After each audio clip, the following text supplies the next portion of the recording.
Hello guys, Enrique here, and on this video I'm going to show you how to optimize and fix Discord. Don't be using so much frames and part of your GPU or CPU while you are gaming. Let's say for example that you are dropping frames while you're gaming and you have Discord open. Well, there is a really simple and small fix for this. You only have to open your Discord server, go down here into the user settings. In older versions of Discord you are going to find this right here into app settings appearance. But now they changed this and you can find it here into advanced. Click into the Advanced tab, where you see this part of hardware acceleration, you want to turn this off. Click on OK, and now when Discord restarts, you are not going to be using anymore any of your GPU or CPU, so you're going to be gaining again these frames in your games.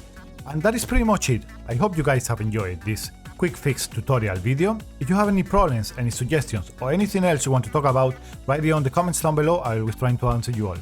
Thanks for watching guys, like the video if this helped you, and a subscriber is always welcome, it's free and this really helps the channel out. See you on the next time, bye bye.